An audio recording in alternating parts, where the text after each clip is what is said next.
Olá, bom dia! Quinta-feira, 13 de agosto. Eu sou o Duda Ventura e com o Diogo Oliveira. Vem com a gente para mais um Mundo em 180 Segundos. O seu podcast só com notícias internacionais.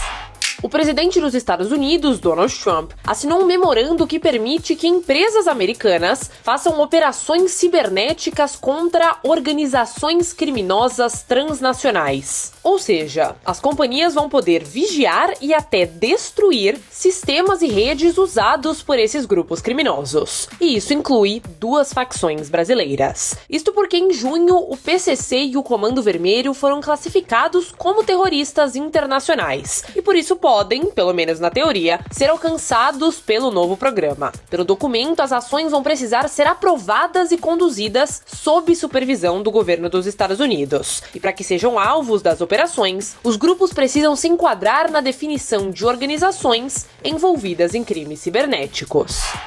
Ainda nos Estados Unidos, o Serviço de Imigração, o ICE, planeja gastar até 20 milhões de dólares para comprar luvas capazes de dar choques elétricos. Segundo o governo, os dispositivos têm o objetivo de desescalar confrontos com indivíduos. No site, o fabricante afirma que as luvas complementam as ferramentas existentes de correção, segurança e serviços médicos, e que funcionam como, nas palavras da empresa, um parceiro invisível para a polícia. Uma pesquisa recente do The Economist mostrou que cerca de metade dos americanos, 48%, apoia a abolição do ICE. Os agentes devem receber as luvas até o primeiro trimestre do ano que vem.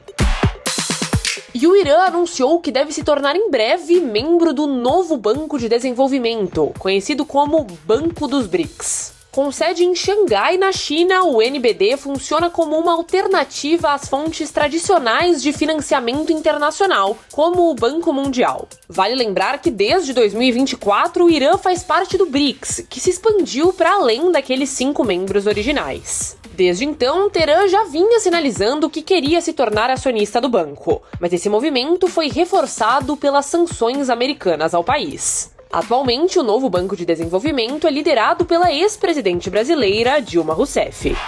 A tensão entre Rússia e Europa voltou a subir. O presidente Vladimir Putin disse que vai retaliar caso a União Europeia comece a apreender navios comerciais russos. Recentemente, o bloco tinha anunciado que considerava deter navios de Moscou que tentassem driblar as sanções internacionais aplicadas pela guerra contra a Ucrânia. O vice-presidente do Conselho de Segurança russo, Dmitry Medvedev, afirmou que a Rússia teria o direito de atacar praticamente qualquer navio europeu, caso a União Europeia siga em frente com os planos. Ele chegou a usar a expressão cães europeus para se referir aos países.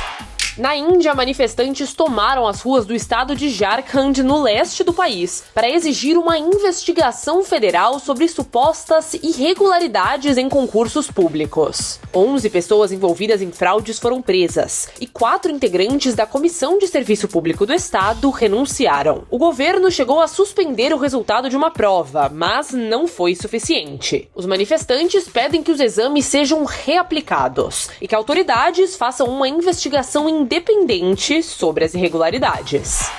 O Líbano se tornou o primeiro país do Oriente Médio a abolir formalmente a pena de morte. O parlamento libanês determinou que todas as sentenças de morte deveriam ser substituídas por prisões perpétuas. No país, os crimes puníveis com pena de morte incluíam homicídio e traição.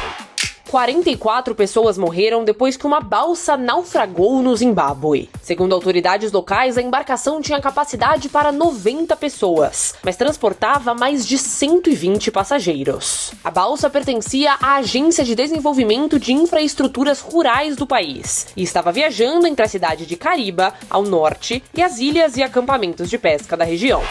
E finalizamos com atualizações das buscas por desaparecidos na Colômbia. Mais de 240 pessoas morreram e 2.500 ficaram feridas depois do terremoto que atingiu o país na última segunda-feira. As informações ainda estão dispersas, com autoridades locais e federais tendo dificuldade para centralizar os dados. A ONU prepara um fundo de emergência e diversos países enviaram ajuda humanitária. O Brasil anunciou no fim desta quarta-feira que enviará apoio, mas não deu detalhes.